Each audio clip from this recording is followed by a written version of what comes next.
ഗൂഢാലോചനയല്ല. ശ്രീ ഉമ്മൻചാണ്ടി മരിച്ചിട്ടും അദ്ദേഹത്തിന് എന്തിനാണ് വേട്ടയാടുന്നത്? യഥാർത്ഥത്തിൽ ശ്രീ ഉമ്മൻചാണ്ടിയെ വേട്ടയാടിയത് എത്രയെന്ന് ഞാൻ പറയേണ്ട കാര്യമില്ല. പൊതുസമൂഹത്തിന് മുമ്പിൽ അതെല്ലാം ഉണ്ട്. ഉമ്മൻചാണ്ടി മരിച്ചതിന് ശേഷവും എന്തിനാ അദ്ദേഹത്തിൻ്റെ കല്ലറയുടെ മുമ്പിൽ വന്ന് അദ്ദേഹത്തെ അപമാനിക്കാൻ ശ്രമിച്ചത്? അദ്ദേഹത്തെ വേട്ടയാടാമായിരുന്നോ? അത് ശരിയല്ല എന്ന് അതിൻ്റെ ഉത്തരവാദിത്തപ്പെട്ട ആളുകൾ പരസ്യമായി പറയണ്ടേ? ആ കാര്യങ്ങൾ എന്തുകൊണ്ടുണ്ടായി എന്നുള്ളത് പറയണ്ടേ? അവിടെ ഒരു ദേവാലയത്തിൻ്റെ മുറ്റത്ത് ഉമ്മൻചാണ്ടിയുടെ ഭൗതിക ശരീരം അടക്കം ചെയ്തിട്ടുള്ള സ്ഥലത്ത് ആ കല്ലറയുടെ മുമ്പിൽ കൊണ്ടുവന്ന് ഈ മരിച്ചിട്ടും 1.5 കൊല്ലം 2 വർഷത്തോളം ആകാൻ പോകുന്ന കേരളത്തിൻ്റെ മുൻ മുഖ്യമന്ത്രിയെ എന്തിനു വേട്ടയാടാൻ ശ്രമിക്കുന്നു? എന്തിനു വേട്ടയാടുന്നു? അത് ശരിയല്ല.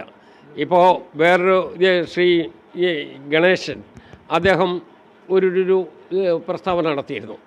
ഞാൻ ആ പ്രസ്താവനയെക്കുറിച്ച് ആദ്യം കമൻറ്റ് ചെയ്യാൻ ശ്രമിച്ചില്ല. അദ്ദേഹത്തെ പോലെ ഒരാളത് പറയാമോ?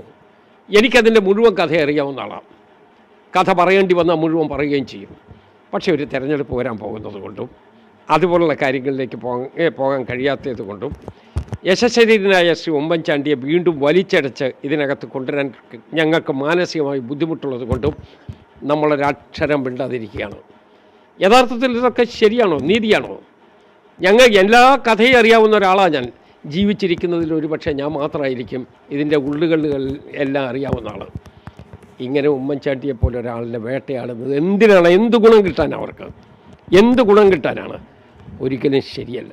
ലോകത്തെവിടെയായാലും ഏത് സമയത്തും 24 വാർത്തകളും ഓഗ്മെന്റഡ് റിയാലിറ്റി പാക്കേജുകളും എക്സ്പ്ലെയിനറുകളും വിശദമായി കാണാൻ ഞങ്ങളുടെ യൂട്യൂബ് ചാനൽ നിങ്ങൾക്ക് സബ്സ്ക്രൈബ് ചെയ്യാം.